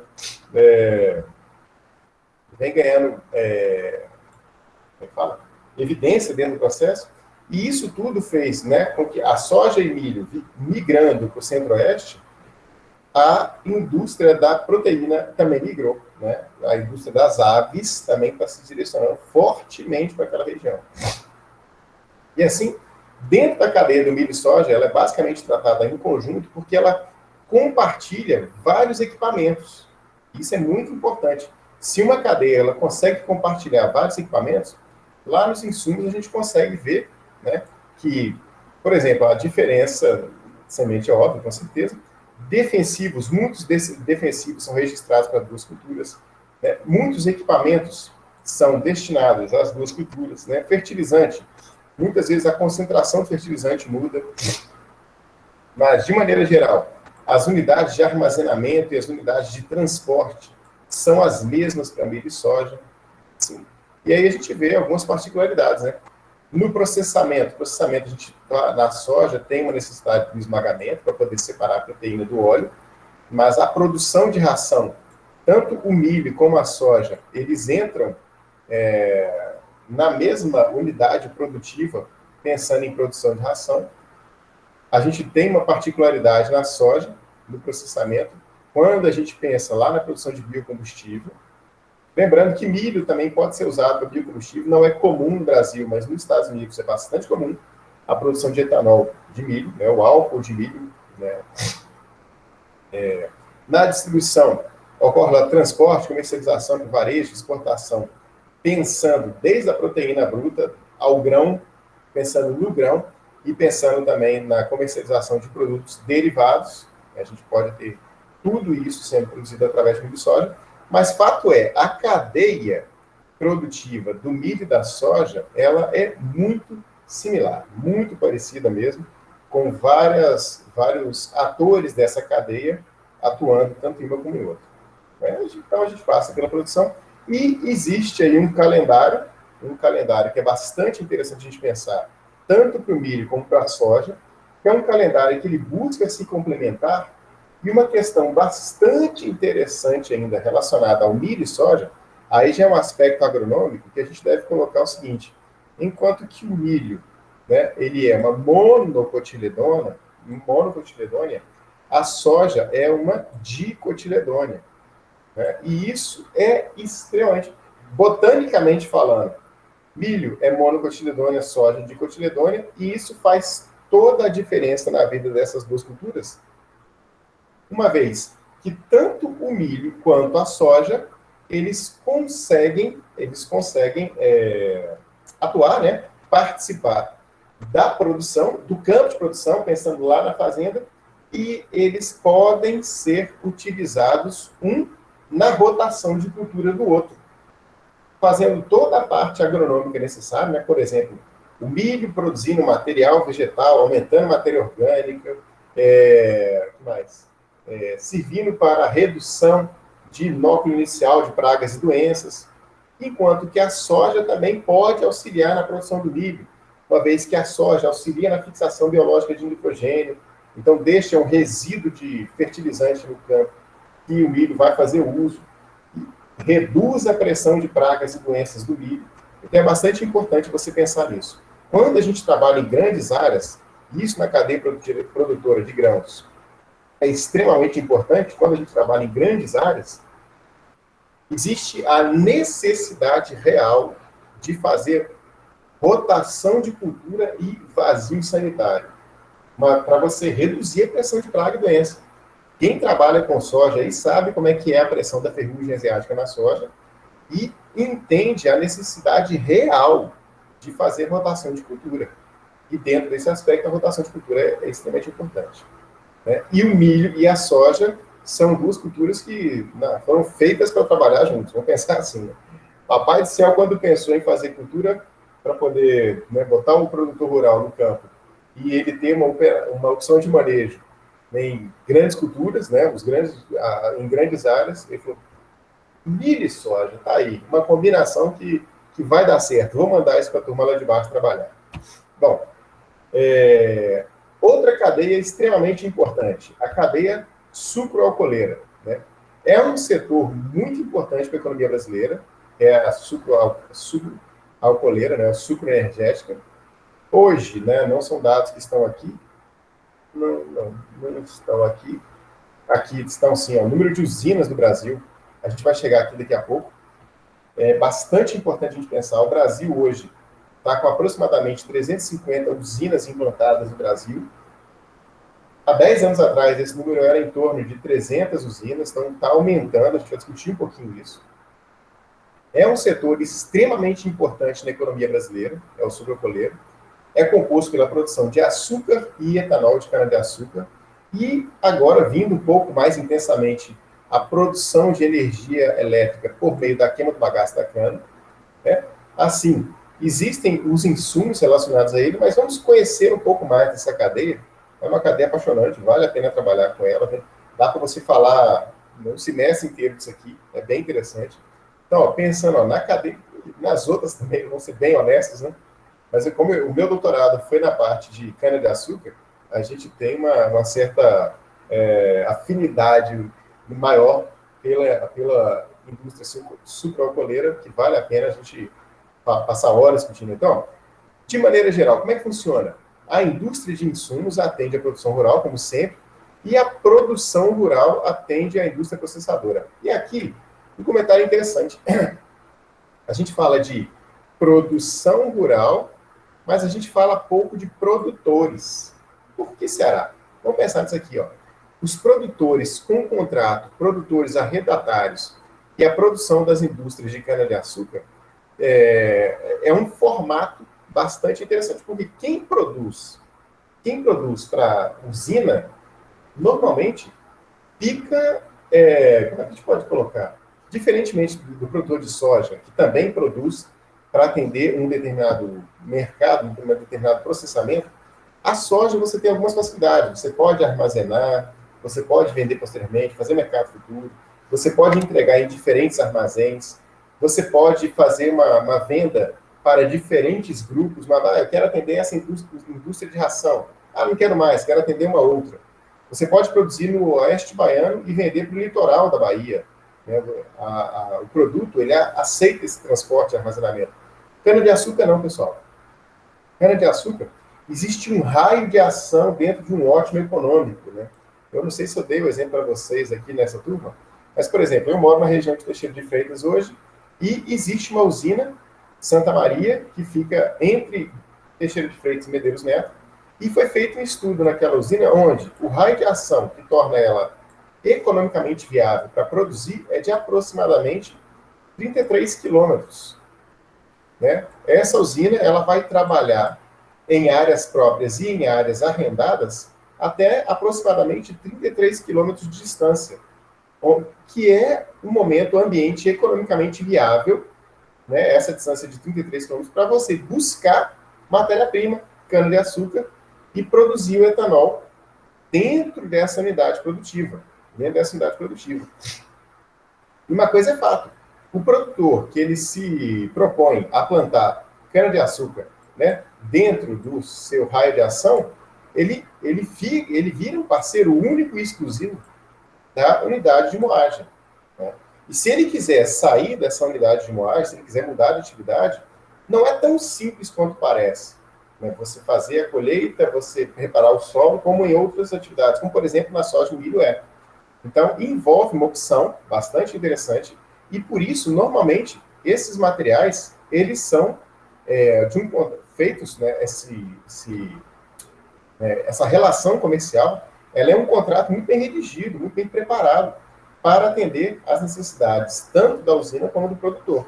Porque a usina, ela quando se propõe a construir uma unidade de moagem, ela precisa de ficar com essa unidade de moagem o máximo de tempo em operação. Né? Quanto mais tempo a usina está moendo, melhor, né, mais eficiente é o processo e melhor a relação custo-benefício, a relação de depreciação, de paga, vamos colocar, de financiamento da depreciação dos equipamentos, ela é feita.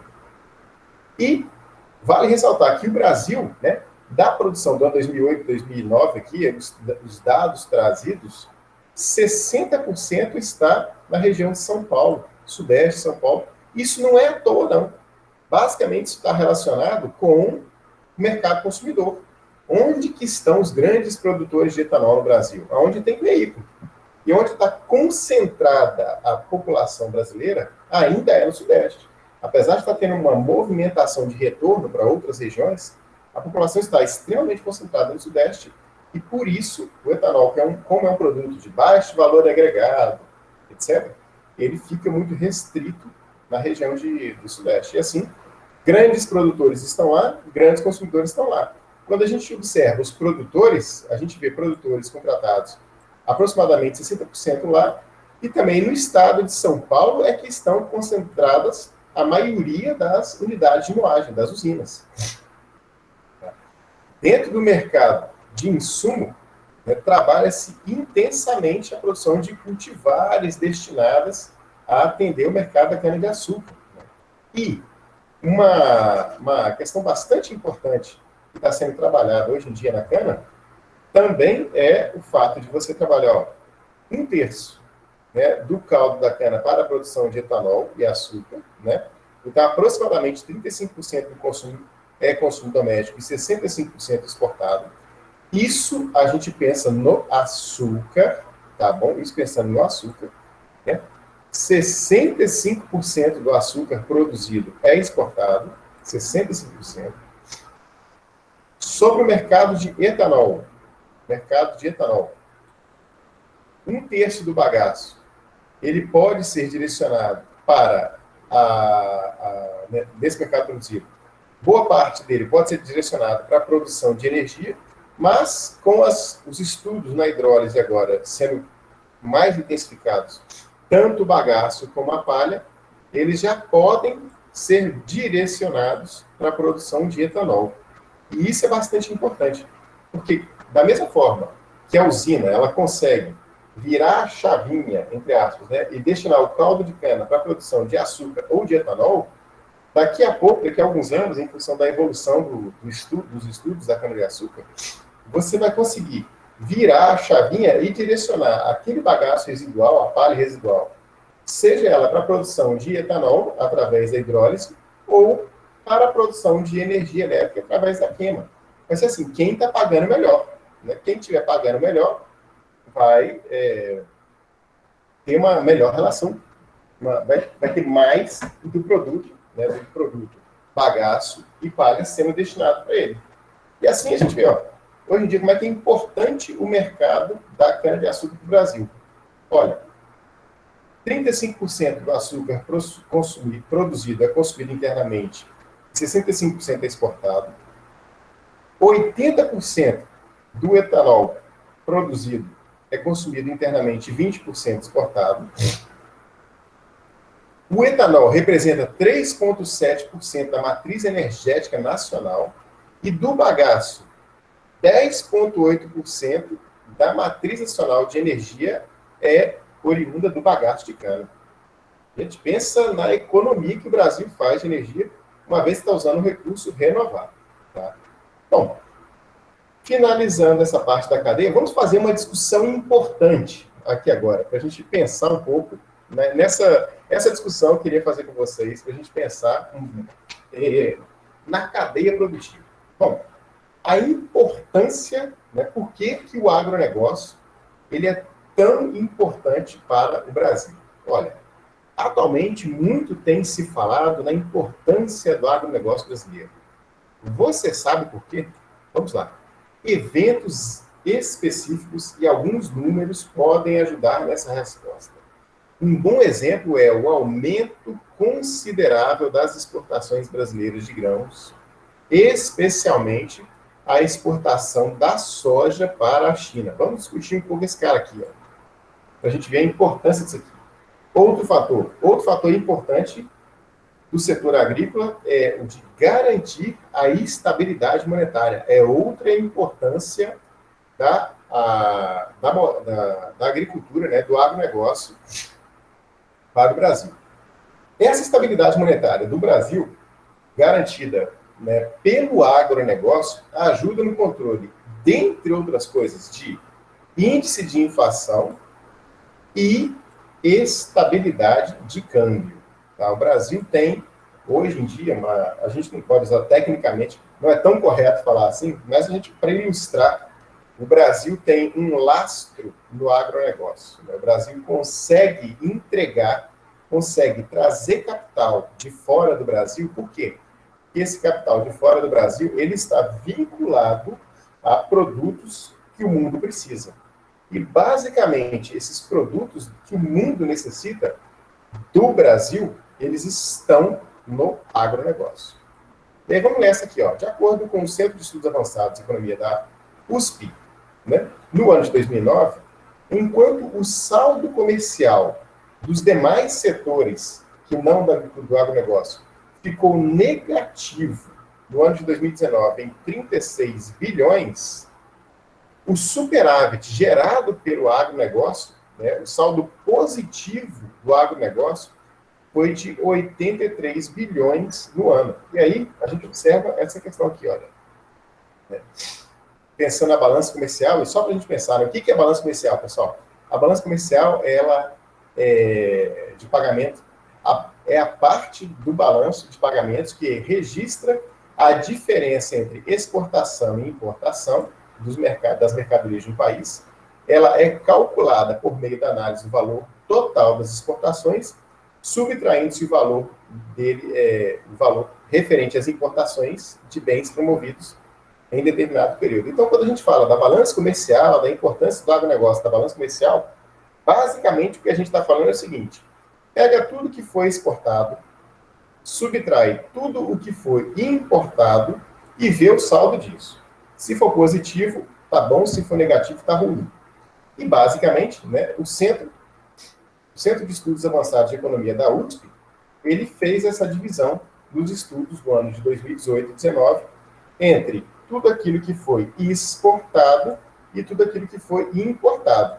E quando a gente avalia isso aqui, olha, o saldo da balança comercial, a gente verifica que no ano de 2018, né, o Brasil exportou 84 bi e importou no agronegócio. E importou 22 bilhões no agronegócio. Teve um saldo positivo. O Brasil, em 2018, teve uma importação muito grande, importou, tá bom? Demais setores do Brasil. 2018 exportou quase o dobro do agronegócio, mas importou quase a mesma proporção. Na verdade, importou um pouco mais. Então, o saldo brasileiro ficou negativo para demais exportações em 2018. E, no total, o Brasil conseguiu, né, em função do agronegócio, ter uma exportação maior do que a importação no ano de 2018, ficando com saldo positivo. E em 2019, quando os outros setores que não o agronegócio tiveram uma crise um pouco mais intensa, o agronegócio, ele conseguiu manter padrão de exportação, então, quer dizer, sofreu pouco no ano de 2019. Em função das restrições, o agronegócio também importou pouco, que é bonzinho? Não, porque o país usou estoque. Tá? O país usou estoque. Olha a importância do agronegócio nesse processo. Ele tem armazenamento, ele tem estoque de alguns produtos, ou simplesmente não teve produto para comprar de fora, não foi fornecido. Fato é, a balança comercial no agronegócio no ano de 2019, que foi um ano de extrema crise, em função de estudos feitos pelo CPEA, né, pela USP, foi excelente para o Brasil. Enfim, mesmo com todos os aspectos negativos, foi excelente. Agora, o Brasil, como é um país mais agrário e menos tecnificado, vamos colocar assim, né, nos demais setores, ele teve uma redução drástica na exportação e um aumento na importação muito grande. E assim teve um balanço, um saldo comercial negativo dos demais setores. Então, quer dizer, se o Brasil não tivesse esse perfil, essa característica dentro do agronegócio, o que teria acontecido com o nosso país? Teria fechado com um saldo comercial provavelmente não positivo, ou muito próximo do equilíbrio. Gente, é sempre importante deixar a balança comercial sobrando. Quando a balança comercial está positiva, o que acontece? Divisas entraram, dinheiro entrou no país e não saiu. Quando o dinheiro entra e não sai, ele circula.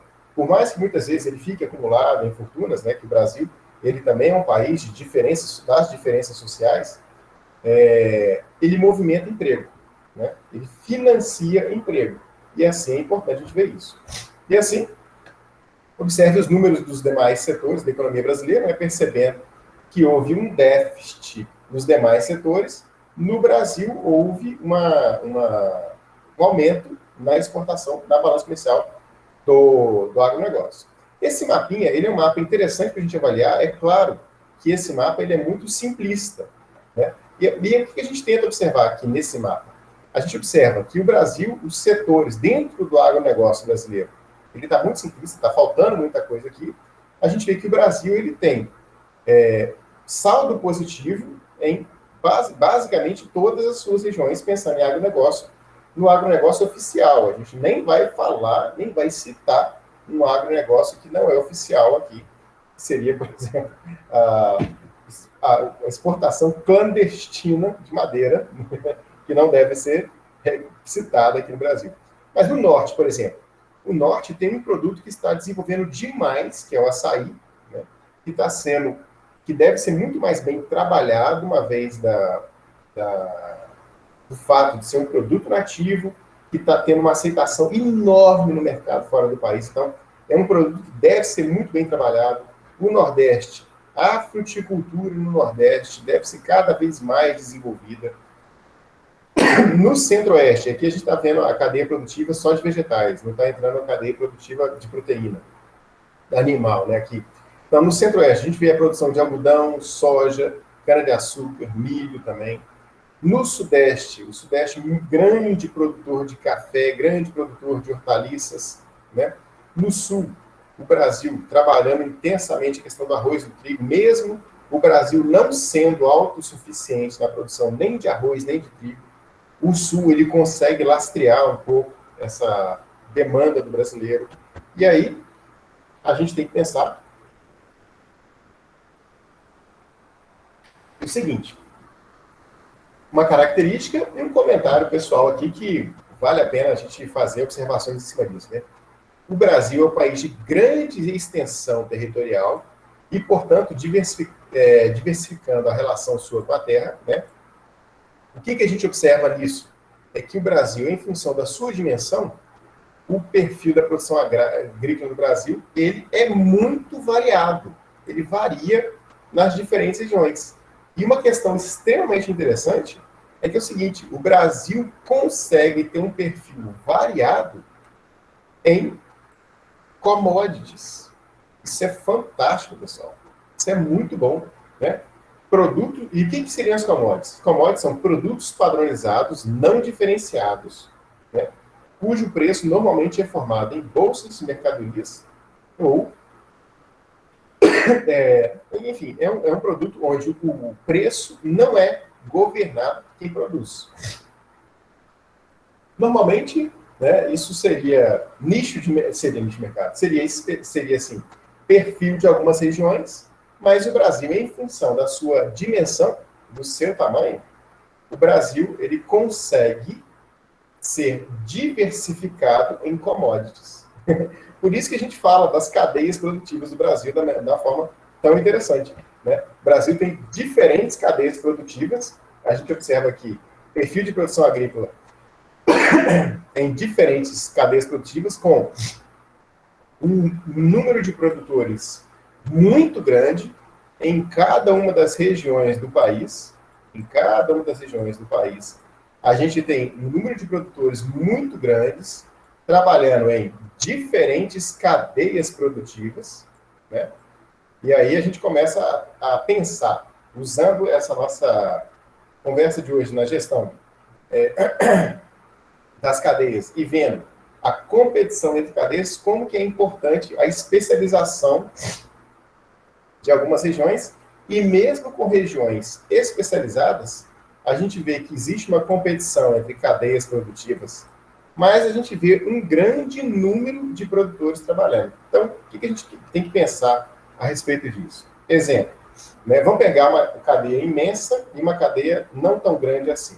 A cadeia do café, né? E a cadeia das hortaliças. A cadeia das hortaliças. Normalmente, o produtor de café no Brasil e o produtor de hortaliça no Brasil, eles são pequenos e médios produtores, né? Esquece um pouco essa parte dos grandes produtores aqui agora, porque eles estão relacionados a etanol, eles estão relacionados à indústria de processamento. Então, produtor de café e de hortaliça no Brasil, normalmente são pequenos produtores. Então, por mais que o produtor de café que venda para a cooperativa ou venda para um grande trader, eles não conseguem colocar preço, os de hortaliça também não conseguem. O de hortaliça, o pequenininho vai vender na feira, o médio e grande vai vender para atravessadores no Ceasa. E existe um mercado enorme para esses caras, né? Refletindo no número de produtores. 960 e tantos mil produtores. Vamos supor que dessa turma aqui, no Sudeste, né, para a gente fazer um estudo de caso, só metade desses caras trabalham com café e hortaliças. A outra metade não. A outra metade está lá na cana, no milho. E aí a gente vê, mesmo assim, 500 mil produtores, eles não competem entre eles. Não compete. O pequeno produtor, o produtor de commodity, o produtor brasileiro, não compete entre eles enquanto está trabalhando com commodity.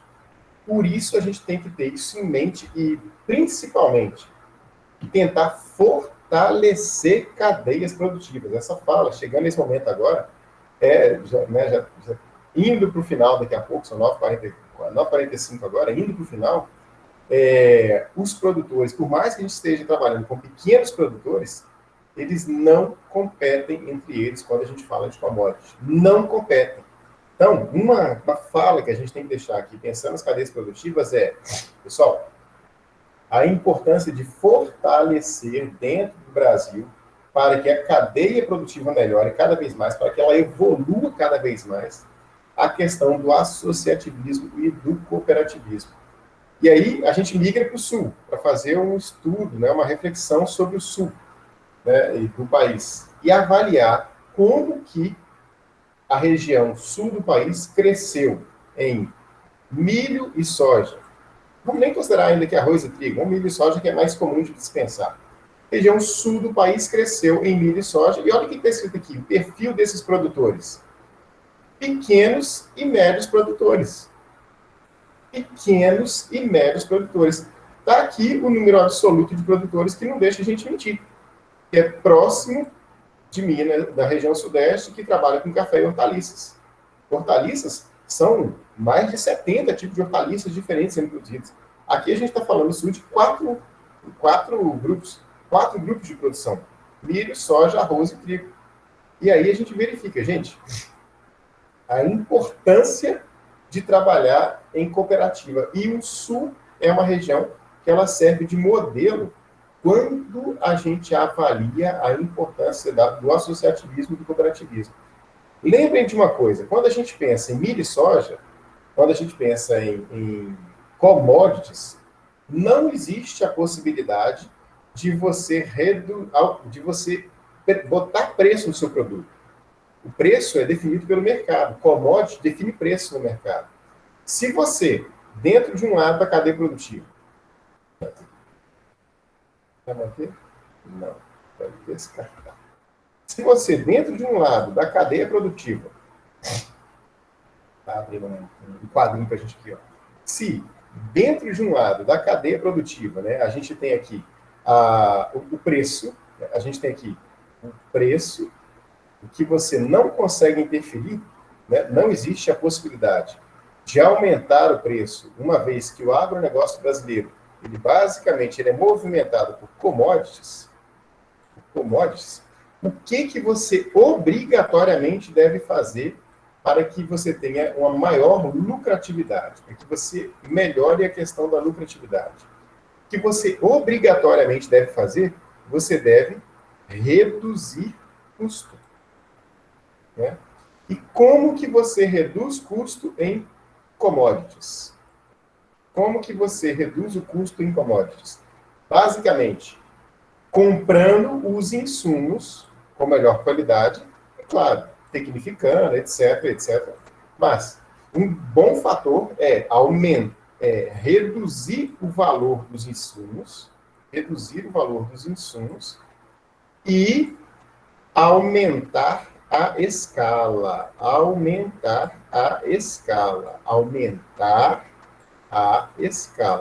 E aí a gente volta para essa informação aqui. Sul, com muitos produtores de milho e soja produzindo em pequenas e médias propriedades. Como que se aumenta a escala? Otimizando as operações.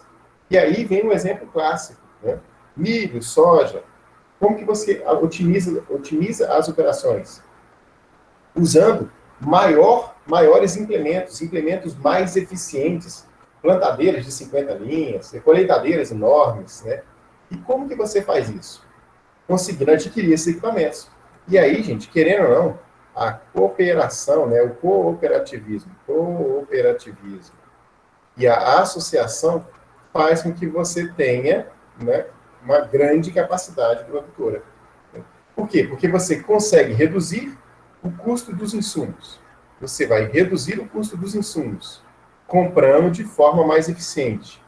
Você consegue aumentar a escala.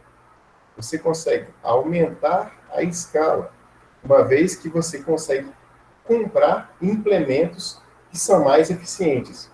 Mas espera aí, como que você consegue aumentar a escala? E aí um exemplo lá da Coama, em Toledo, do Paraná, que eu achei fantástico, em 2007, eu fiquei um período de 2 meses lá, fazendo um estágio rápido, coisa rápida, mas que vi um negócio que me marcou, e que eu direto, que eu tenho oportunidade, eu falo isso em sala de aula, que é o nosso caso aqui agora, é o seguinte: lá em Toledo, no Paraná, a Coamo, ela gerenciava vários pequenos produtores de 50, 100, 200 hectares de soja, isso para a soja é relativamente pequeno, no plantio, na colheita, etc.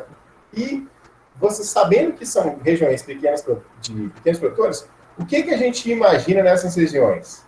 Não é pequeno produtor, todo mundo cerca a sua propriedade, né? Todo mundo cerca, todo mundo bota a cerca ali para poder definir o tamanho da minha propriedade. Só que máquinas muito grandes precisam, para serem eficientes, trabalhar em linha reta. Com essa possibilidade, o que as cooperativas sugeriram aos produtores? Retirar as cercas. E assim as máquinas conseguiriam andar em linha reta.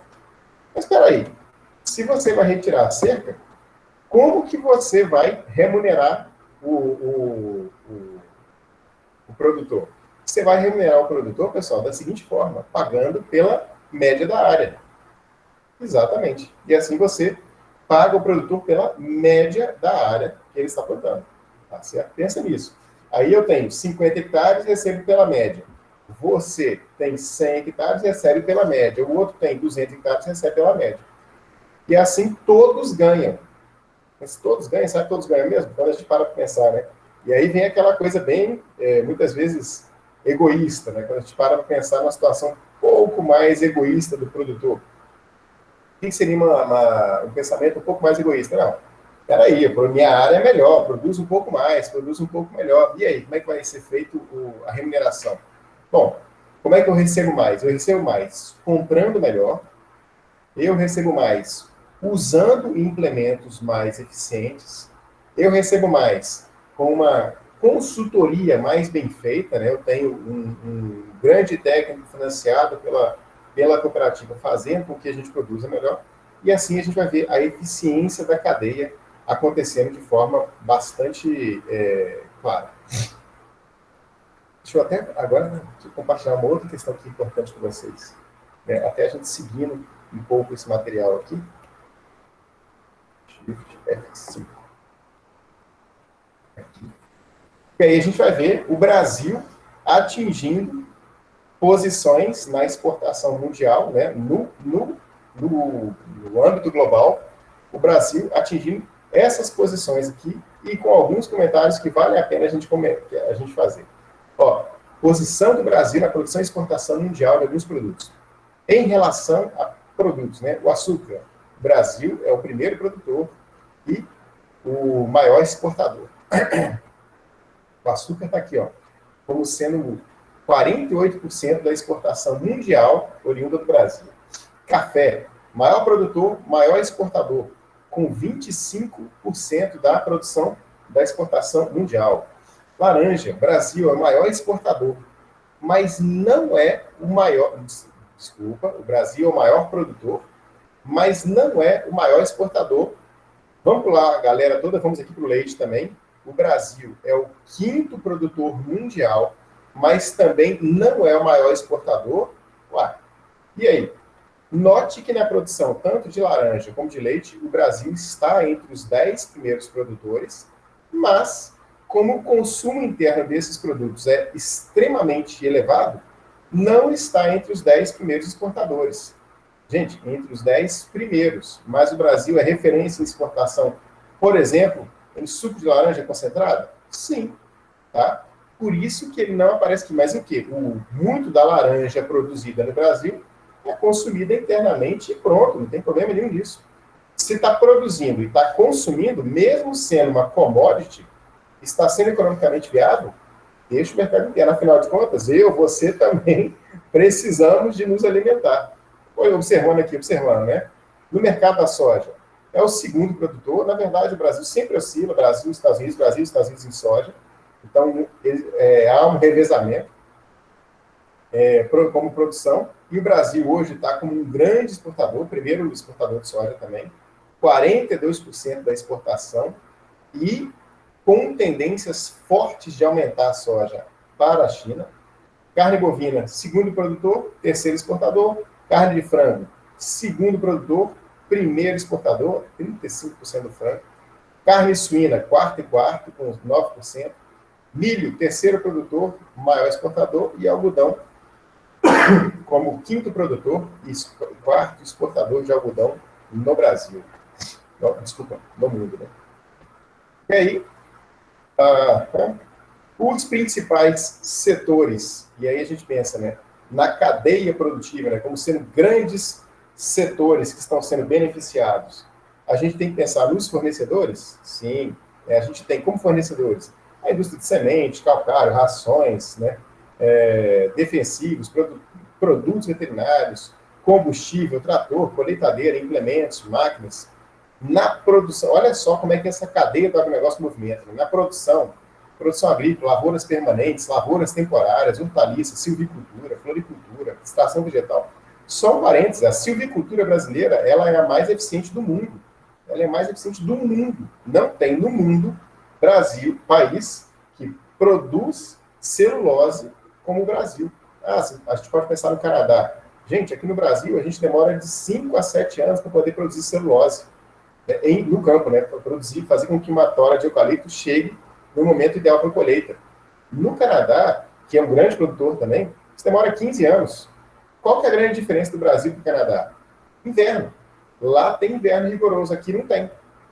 Então, as árvores do Brasil elas têm um processo metabólico ao longo do ano. Então, não é à toa que a fibra e a celulose estão no Brasil, que elas se juntaram, se tornaram o maior conglomerado de celulose do mundo. Não é à toa isso. O Brasil tem condições. Na indústria de processamento, tem lá alimentos, têxteis, vestuário, calçado, madeira. Dentro da madeira a gente pode fragmentar celulose, etanol, né? Brasil grande produtor, papelão, na celulose da madeira, fumo, né? Óleos essenciais. No setor de distribuição e consumo, a gente tem que lembrar que esse setor ele emprega milhões de pessoas, milhares de pessoas no Brasil. Restaurantes, hotéis, bares, padarias, feiras, supermercado, comércio, exportação. Tudo isso relacionado ao agronegócio, sem esquecer o nosso caso aqui agora, né, o setor de serviços, com agrônomos, veterinários, pesquisadores, bancos, né, marketing, venda, transporte, armazenamento, portos, bolsas, etc. Tudo isso sendo os principais setores do Brasil e do mundo. E assim a gente pode resgatar as principais cadeias produtivas, dentre elas a gente focou bastante nas cadeias de animal, mas na cadeia vegetal a gente falou um pouquinho de soja, do milho, mas não esqueça do café, não esqueça cana-de-açúcar, algodão, o arroz, o milho, a fruticultura, que tem um desenvolvimento fantástico, a cadeia produtiva de feijão, né, como sendo aqui as 8 principais, vamos colocar assim. Mas isso são cenas para os próximos capítulos, a gente deve pensar nisso. E, enfim, gente, a gente deixa aqui, são quase 10 horas, a gente poderia ficar falando aqui mais um tempão, mas a gente já finaliza aqui a nossa conversa com vocês, lembrando a todos de preencher a chamada. Não esqueçam de preencher a chamada, tá certo? Aqui, o link da chamada, ele foi enviado, cadê? Davidson, ele foi enviado aqui atrás, eu vou enviar novamente para vocês o link da chamada. Aqui, novamente, o link da chamada, para que vocês possam preencher. Pessoal, não esqueçam de preencher a chamada. Eu não sei se essa turma tem por padrão a gente fazer aquela fotinha, fazer um print do pessoal presente. Então, eu convido a todos, quem quiser participar, para a gente fazer um print, abrir a câmera aí, para eu pelo menos ver vocês aí, olha lá. Chegou o primeiro aí, colega. Tem gente feia nesse mundo, eu estou falando de mim mesmo, pode ficar tranquilo. Brincadeira, gente. Mas a gente convida aí o pessoal para a gente abrir e fazer um print.